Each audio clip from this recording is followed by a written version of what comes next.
Hello friends, welcome to Mining Mirror and welcome to this new video series. In this video series, we are going to discuss about MMR 1961 in a examination perspective. CMR 2017 का भी एक video series चल रहा है और उसी के parallelly हम लोग MMR 1961 का भी जो वीडियो सीरीज उसको डिस्कशन करेंगे ताकि दोनों को कंपैरेटिवली बात करना और इसमें क्या है उसमें क्या है या उसमें सिमिलरिटीज़ क्या है उसमें डिफरेंस क्या है उसको डिस्कशन करके हम लोग आगे बढ़ेंगे तो बहुत अच्छा होगा। बस मेरा प्रयास वही है। तो ये वीडियो में हम लोग बात करेंगे सेम चैप्टर 1 और उसमें जो आता है प्रिलिमिनरी डेफिनेशंस। ठीक है, तो friends, if you are new in my channel please subscribe my channel, please like and share with your friends. If you want to contact me you can WhatsApp me on this number and please like my Facebook page, that is mining mirror. Friends, let's get started. Preliminary section में क्या क्या आता है? First, introduction. MMR 1961 कब introduce हुआ या publish हुआ था? वो हुआ था 28 अक्टूबर 1960 को हुआ था। अब चलते हैं रेगुलेशन नंबर 1, जिसमें आता है सब title, application and extent. MMR जो 1961 है उसका मतलब है मेटलिफेरस माइंस रेगुलेशन 1961। एक्सटेंट है वो कितना एरिया कवर कर रहा है, वो है to the whole of India. Application कहाँ पे है? कोल माइंस और ऑयल माइंस को छोड़ के बाकी जितना भी माइंस है, व्हाट एवर द डिस्क्रिप्शन, यहाँ पे जो लिखा है ना, what ever be the description, यहीं पे सारा चीज़ आ जाता है। खाली कोल माइंस और ऑयल माइंस को छोड़ के बाकी सब मेटलिफेरस माइंस में इंक्लूड होते हैं। अब चलते हैं, रेगुलेशन नंबर 2 है डेफिनेशंस। ये सबसे इम्पोर्टेंट पार्ट है और इसमें जितना भी डेफिनेशंस है, इस सारा चीज़ के ऊपर कहीं ना कहीं कोई भी एग्जामिनेशन में, चाहे माइनिंग मेट हो, फोरमैन हो, सेकंड क्लास, फर्स्ट क्लास, कहीं ना कहीं कुछ ना कुछ क्वेश्चंस इसमें से आता ही है। मिनिमम 5 to 10% क्वेश्चंस यहाँ से आपको मिल सकता है। तो ये अल्फ़ाबेटिकली हम लोग बात करेंगे ABCD में क्या क्या सब आता है। पहले चलते हैं अल्फ़ाबेट A में क्या क्या है। A में यहाँ पे टोटल 4 है। First, act. एक्ट का मतलब क्या है? रेगुलेशन हो, रूल हो, चाहे कोई भी हम लोग का जैसे CMR हो गया, MMR हो गया या जो 1955 रूल्स हो गया, उसमें कहीं भी जो DGMS या माइंस के साथ रिलेटेड है, अगर वहाँ पे कहीं भी बात हो रहा है कि एक्ट खाली बोला जा रहा है, खाली एक्ट, वहाँ पे माइंस एक्ट बोलने की ज़रूरत नहीं है, तो उसका मतलब होता है the mines act 1952। Second, approved safety lamp and approved electric torch. यहाँ पे जो मेन पॉइंट है अप्रूव्ड, इसका मतलब क्या होता है? अप्रूव्ड का मतलब होता है ये जो भी सेफ्टी लैंप जो भी कंपनी बनाती है, जो भी मैन्युफैक्चरर बनाती है, चाहे सेफ्टी लैंप हो या इलेक्ट्रिक टॉर्च हो, उसको चीफ इंस्पेक्टर माइंस उसमें एक नोटिफिकेशन दे के उसमें स्पेसिफाई करते हैं कि उसका स्पेसिफिकेशन क्या होना चाहिए, तो उसको बोलते हैं हम लोग अप्रूव्ड सेफ्टी लैंप या अप्रूव्ड इलेक्ट्रिक टॉर्च। थर्ड हो गया असिस्टेंट मैनेजर। असिस्टेंट मैनेजर हम लोग किसको बोलेंगे? Means a person possessing a manager certificate appointed in writing by the owner, agent और manager to assist the manager in control, management or and direction of the mine in part thereof and who takes rank immediately below the manager। मतलब assistant manager वो person है जिसके पास एक manager certificate तो होगा ही और वो अपॉइंटेड हुआ होगा बाय द ओनर, एजेंट और मैनेजर इन राइटिंग। ठीक है, किसके लिए? वो असिस्ट करेगा मैनेजर को, जो माइंस मैनेजर है उसको ये असिस्ट करेगा, इसीलिए इसका नाम है assistant manager. In controlling, management and direction of the mine, and ये होता है जो माइंस मैनेजर है, जस्ट उसका बिलो वाला जो पोस्ट है, इमीडिएट बिलो जो है मैनेजर का, वो है असिस्टेंट मैनेजर। DGMS का जो डेजिग्नेशन है जिसको वो मानता है, वहाँ पे ज़्यादा नहीं है। एक है DGMS का तरफ से, एक वो जानता है, एक ओनर जो कंपनी का या माइंस का जो ओनर होता है, उसके बाद होता है जो ओनर का रिप्रेजेंटेटिव जो हो गया एजेंट, उसके बाद हो गया जो माइंस मैनेजर जिसको बोलते हैं हम लोग मैनेजर, उसके बाद आ गया असिस्टेंट मैनेजर। और ये में जो मैनेजर है या असिस्टेंट मैनेजर में हम लोग का कंपनी में जो जितना भी डेजिग्नेशन रहता है, चाहे वो CGM हो, चाहे AGM हो, चाहे सीनियर मैनेजर, चाहे DGM डिप्टी जनरल मैनेजर, चाहे जनरल मैनेजर, जो भी रहता है, DGMS को कोई मतलब नहीं उस सब चीज़ में। उसको चाहिए माइंस मैनेजर कौन है और असिस्टेंट मैनेजर कौन है। ठीक है, मैनेजर एक हो गया, मैनेजर जो हो गया पूरा माइंस मैनेजर, और बाकी जितने भी लोग हैं उसके नीचे या बाकी जो माइनिंग के लोग हैं वो सब है असिस्टेंट मैनेजर में ही आते हैं। और DGMS और कुछ उसके पास भी जो डेजिग्नेशन है, जैसे कि इंजीनियर हो गया, जो मैकेनिकल और इलेक्ट्रिकल का जो इंजीनियर्स होते हैं, चाहे वो कोई भी डेजिग्नेशन में अपना कंपनी में हो, वो सब इंजीनियर के कैटेगरी में आते हैं। ठीक है, तो ये हो गया मोटा मोटी एक DGMS का जो कैटेगरीज है। अब चलते हैं next, auxiliary fan. Auxiliary fan क्या होता है? देखिए, ऑक्सिलरी उसका नाम ही है, ऑक्सिलरी मतलब एक्स्ट्रा फ़ैन। ऑक्सिलरी फ़ैन क्या है?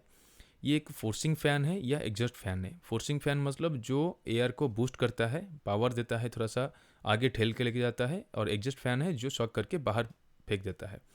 तो ये आइदर फोर्सिंग फ़ैन भी हो सकता है या एग्जॉस्ट फ़ैन भी हो सकता है, जो अंडरग्राउंड में ही यूज़ होता है।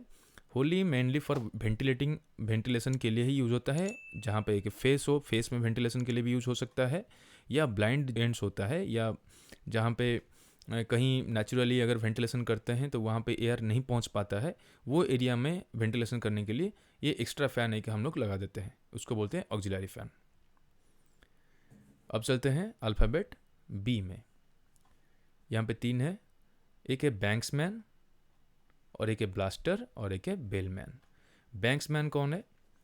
Means a person appointed to superintend the lowering and raising of persons, tools and materials and the transmission of signals at the top of the shaft. तो यहाँ पे ये बताना चाहूँगा, यहाँ पे जैसे कि ये हो गया एक नॉर्मल शाफ्ट, ठीक है, जो हम लोग सरफेस से अंडरग्राउंड को जाते हैं, ये शाफ्ट हो गया। यहाँ पे 2 लोग रहते हैं, एक रहता है ऊपर में जो टॉप में रहता है, और एक रहता है जो लैंडिंग जहाँ पे होता है, जो केजेस यहाँ वहाँ पे रह सकता है, जो बीच बीच में लैंडिंग होता है, नहीं तो जो बॉटम में रहता है, ठीक है। तो ऊपर में जो रहता है उसको बोलते हैं हम लोग बैंकमैन। वो बैंकमैन क्या करता है? ऊपर में वो सुपरिटेंडेंट करता है, मतलब सुपरवाइज करता है कि जो लोअरिंग और रेजिंग जो नीचे हम लोग भेजते हैं, चाहे मटेरियल हो, चाहे कोई टूल्स हो, चाहे पर्सनस हो, नीचे जाते हैं या ऊपर आते हैं, वो लोग को अच्छी तरह से सुपरवाइज करेगा और ऊपर में रह के ही वो सिग्नल देगा, ठीक है, उसका काम वही है। और बेलमैन कौन है? ये देखिए, ये जो बेलमैन है, ये बेलमैन होता है सिग्नल्स एट एनी लैंडिंग। ये जो केज है, केज जो नीचे आता है जिसमें हम लोग पर्सन भेजते हैं या टूल्स या मेटल भेजते हैं, ऊपर में तो हो गया बैंकमैन, ये नीचे बीच बीच में जो प्लेटफॉर्म से जो लैंडिंग्स होता है वहाँ पे या बॉटम में, वहाँ पे रह के ही वो सिग्नल भेजता है, उसको हम लोग, उसका भी वही काम है, उसको भी वो सुपरिटेंडेंट करेगा नीचे से रह के भी कि केज अच्छी तरह से आ रहा है कि नहीं आ रहा है, जो भी उसका सुपरवाइजर का काम रहता है वो सब करेगा और सिग्नल भेजेगा, उसका मेन काम है, तो उसको बोले हम लोग बेलमैन। तो ऊपर में हो गया बैंकमैन, नीचे हो गया या लैंडिंग में हो गया बेलमैन।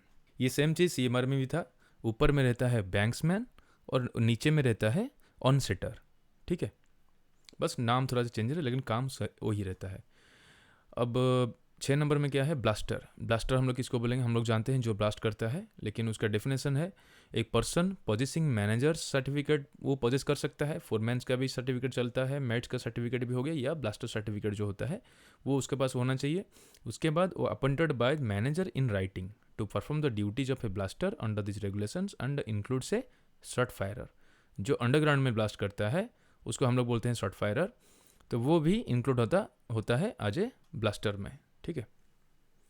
अब चलते हैं अल्फ़ाबेट सी में। 2 ठो है, एक है कमिटी और एक है कॉम्पिटेंट पर्सन। कमिटी क्या बोलते हैं? Means A committee appointed under section 12 of the act. जो माइंस एक्ट है 1952, उसमें सेक्शन 12 में कमिटी कैसे फॉर्मेशन होता है वही कमिटी को यहाँ पे मेंशन किया जाता है, या अगर हम लोग का रेगुलेशन में कहीं भी कमिटी बोला जा रहा है मतलब वो द माइंस एक्ट 1952 का जो सेक्शन 12 है वहाँ पे जो कमेटी को बोला जा रहा है उस कमेटी को वो रेफर कर रहा है। 9 में हो गया कॉम्पिटेंट पर्सन। कॉम्पिटेंट पर्सन कौन होता है? देखिए, in relation to any work और एनी मशीनरी प्लांट और equipment means a person who has attended the age of 20 years. तो यहाँ पे क्वेश्चन आ सकता है कि कॉम्पिटेंट पर्सन होने के लिए मिनिमम एज कितना चाहिए? तो आंसर विल बी 20 ईयर्स।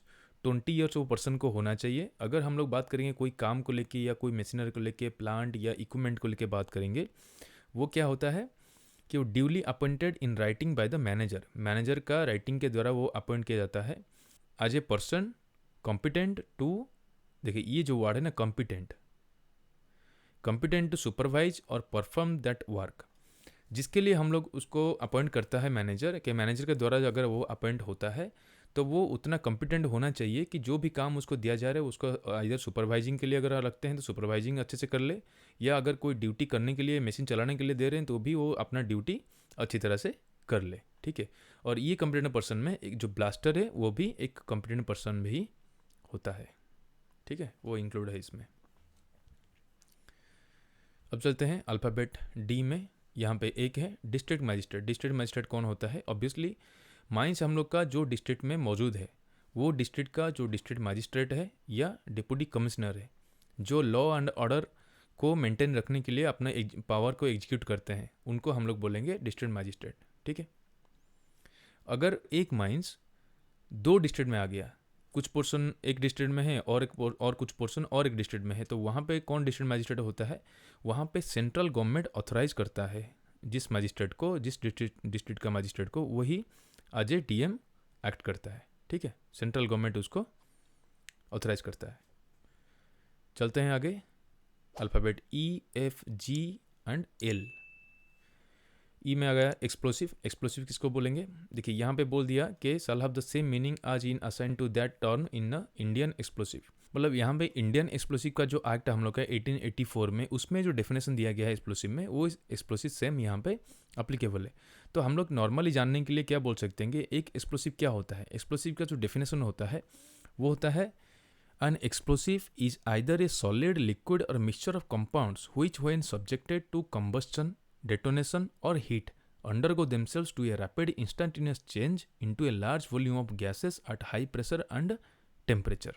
या बहुत सारा कंपाउंड का यहाँ पे मिक्सचर हो सकता है। जब भी उसको आइदर हम लोग फ्लेम या आग में लगाते हैं या डेटोनेट करते हैं सडन शॉक देके, या हीट में उसको इनिशिएट करते हैं, तो उसमें क्या है कि एक रैपिड चेंजेस होगा वहाँ पे, कि केमिकल रिएक्शन होगा जिसके चलते वहाँ पे लार्ज वॉल्यूम ऑफ गैसेस वहाँ पे प्रोड्यूस होगा, जो हाई वॉल्यूम, हाई प्रेशर में रहता है और हाई टेम्परेचर में रहता है। और उसी के चलते हम लोग का ब्लास्टिंग में जो भी इफेक्ट्स चाहिए, जो भी फ्रैक्चर्स, क्रैक्स जो भी चाहिए, हम लोग को मिल जाता है।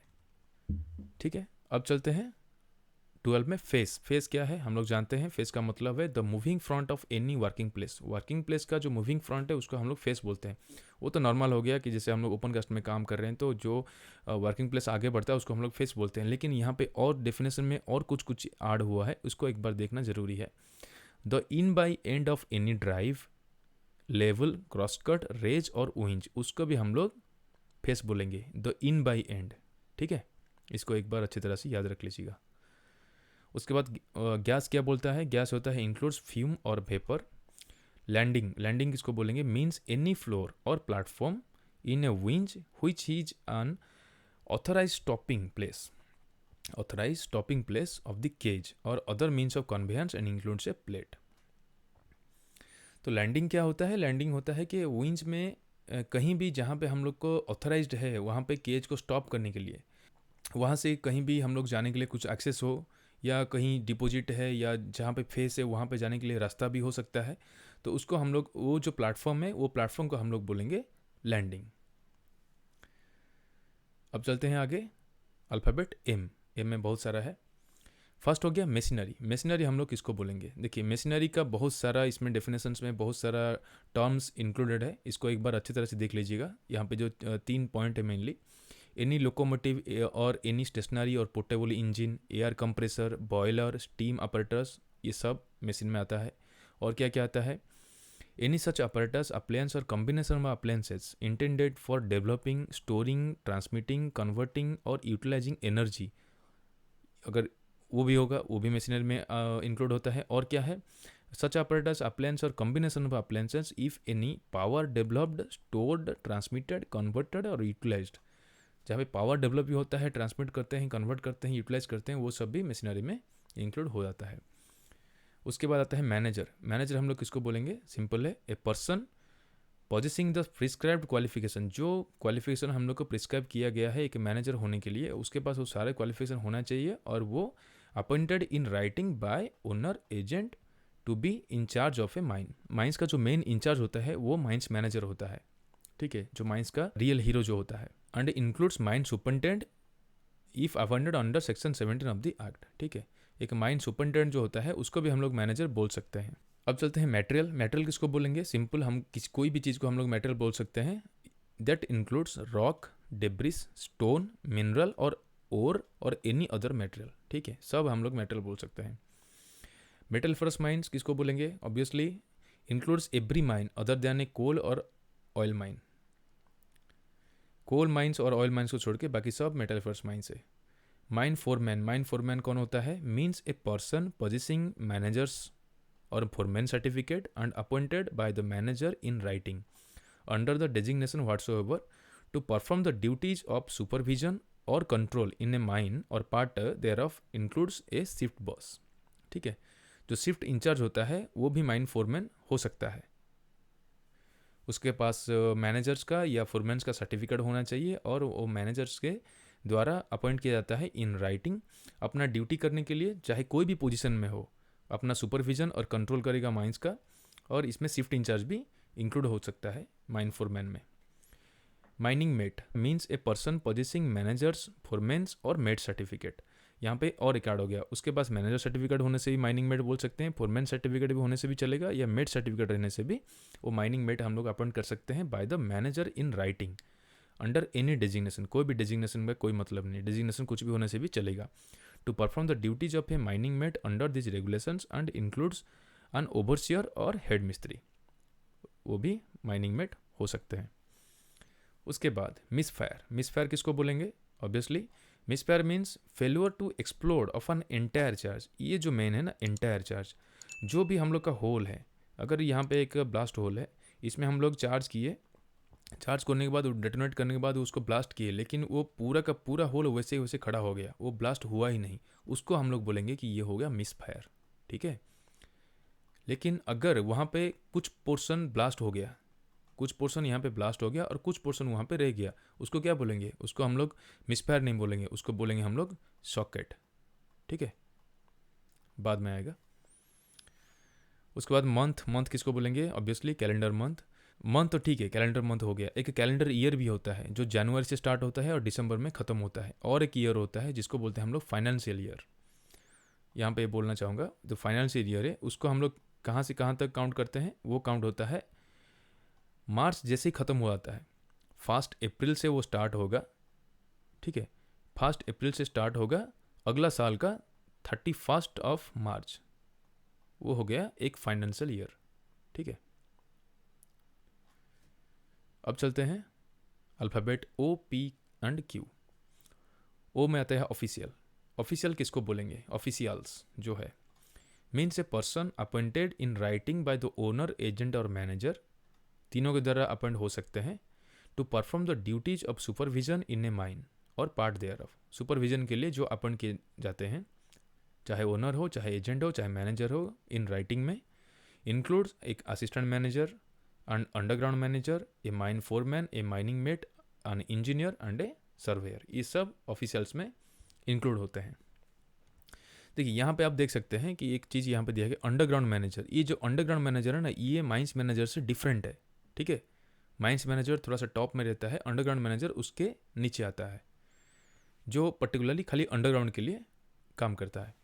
चलिए उसको आगे हम बताएंगे। अब चलते हैं परमिटेड एक्सप्लोसिव। जो एक्सप्लोसिव परमिटेड है, परमिटेड मतलब सिंपल है, जैसे हम लोग था कि अप्रूव्ड सेफ्टी लैंप, सेम है परमिटेड एक्सप्लोसिव, जो चीफ इंस्पेक्टर माइंस के द्वारा स्पेसिफाइड होके वो मैन्युफैक्चरिंग होता है। देखिए specific notification in the official gazette, उसमें दिया जाता है कि ये जो एक्सप्लोसिव होना चाहिए वो किस हिसाब से, या उसका कंडीशन, उसका स्पेसिफिकेशन क्या होना चाहिए। वो मैन्युफैक्चरिंग जो फार्म्स होते हैं, जो कंपनीज होते हैं, उनको बाय नोटिस उनको बताया जाता है कि ऐसे एक्सप्लोसिव होना चाहिए। वो जो एक्सप्लोसिव है जो चीफ इंस्पेक्टर का उसमें अप्रूवल हो, उसको बोलेंगे हम लोग परमिटेड एक्सप्लोसिव। और क्या क्या पब्लिक रोड किसको बोलेंगे? ऑब्वियसली जो पब्लिक के लिए ही खास करके यूज किया जाता है, जो means A road maintained for public use under the jurisdiction of any government और लोकल अथॉरिटी। क्वार्टर किसको बोलेंगे? क्वार्टर मतलब होता है 3 महीना। जैसे हम लोग का 12 मंथ्स का एक ईयर होता है, तो क्वार्टर होता है 3 मंथ्स का एक क्वार्टर। तो ये कहाँ से स्टार्ट होता है? ये स्टार्ट होता है जो हम लोग का कैलेंडर ईयर होता है, वहीं से स्टार्ट होता है कि क्वार्टर। ठीक है, तो जनवरी से स्टार्ट होगा, 1 जनवरी से स्टार्ट होगा, जनवरी, फरवरी, मार्च, तो 31 मार्च में जो कंप्लीट होगा वो हो गया फर्स्ट क्वार्टर। उसके बाद अप्रैल, मई, जून, 30 जून को जो कंप्लीट होगा वो हो गया सेकंड क्वार्टर। जुलाई, अगस्त, सितंबर, जो 30 सितंबर में जो कंप्लीट हुआ वो हो गया आपका थर्ड क्वार्टर। और अक्टूबर, नवंबर, दिसंबर, ये हो गया फोर्थ क्वार्टर। ठीक है, ये काउंट होता है कैलेंडर ईयर में। ठीक है, कैलेंडर ईयर से काउंट होता है अपना क्वार्टर का जो भी लिमिट है। अब चलते हैं अल्फ़ाबेट आर। आर में क्या क्या है, रेलवे। ऑब्वियसली हम लोग जानते हैं कि रेलवे किसको बोलते हैं, और इंडियन रेलवे एक्ट जो है 1890 का, उसी में उसका डेफिनेशन दिया गया है, वो सिंपल है। रीजनल इंस्पेक्टर, रीजनल इंस्पेक्टर हम लोग किसको बोलेंगे? देखिए हम लोग के जो माइंस के साथ जो जुड़े होते हैं, एक चीफ इंस्पेक्टर है और एक रीजनल इंस्पेक्टर है।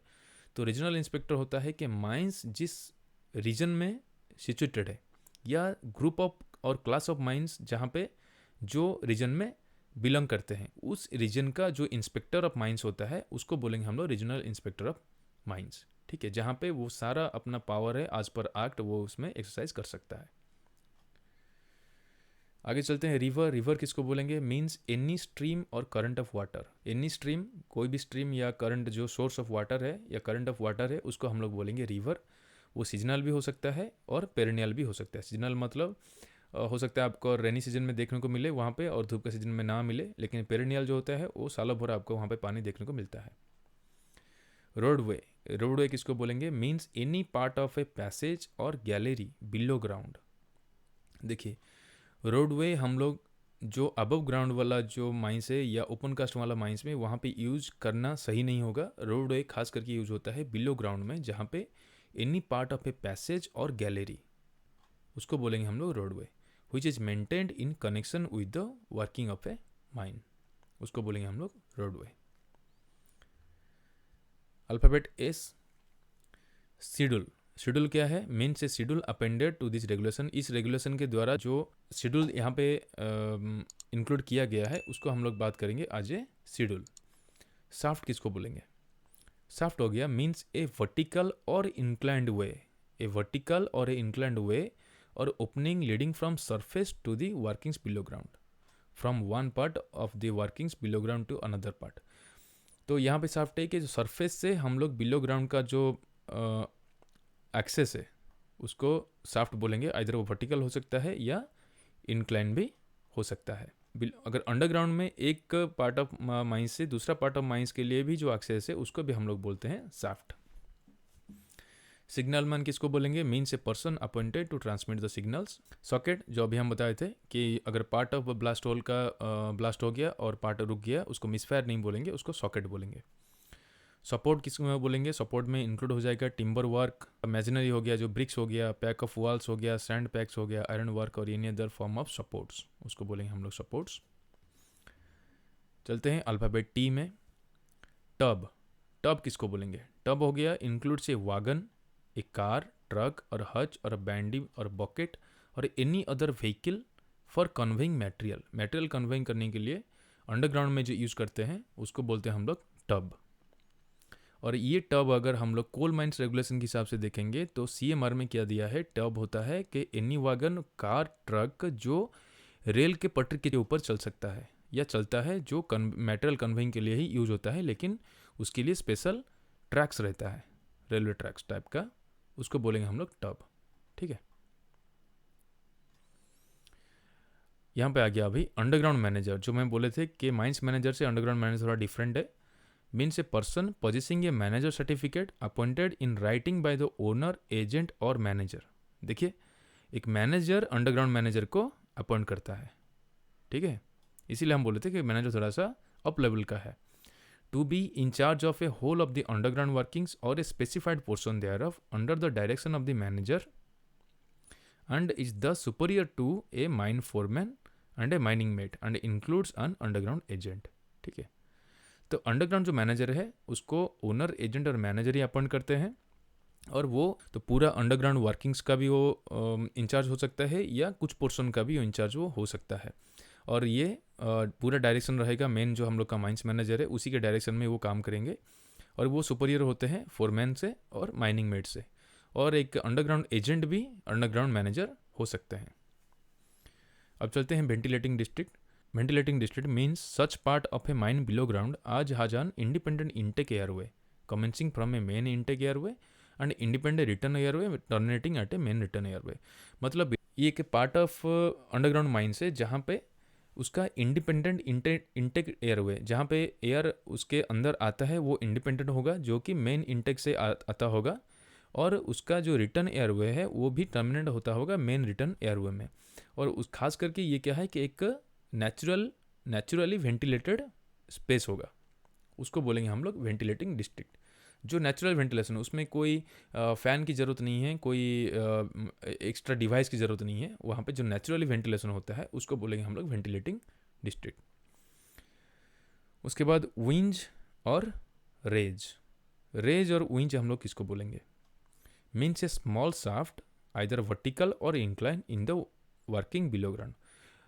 अंडरग्राउंड में हम लोग जो काम कर रहे हैं वहाँ पे जो छोटा छोटा शाफ्ट रहता है या इंक्लाइन जो रहता है, एक वर्किंग से लेके और एक वर्किंग को, अंडरग्राउंड वर्किंग को जाने के लिए, उसको बोलेंगे हम लोग विंज या रेज। वर्किंग प्लेस देखिए, ये जो वर्किंग प्लेस है ये काफ़ी टाइम में बहुत सारा एग्जाम में आया भी था कि वर्किंग प्लेस हम लोग किसको बोलेंगे?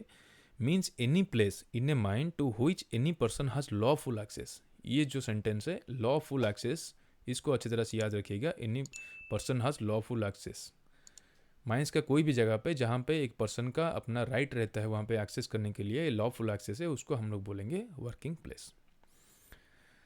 तो फ्रेंड्स, ये हो गया जो भी डेफिनेशन है चैप्टर 1 में, या जो इंट्रोडक्शन है एमएमआर का, उसी के बारे में हम लोग बात की इस वीडियो में।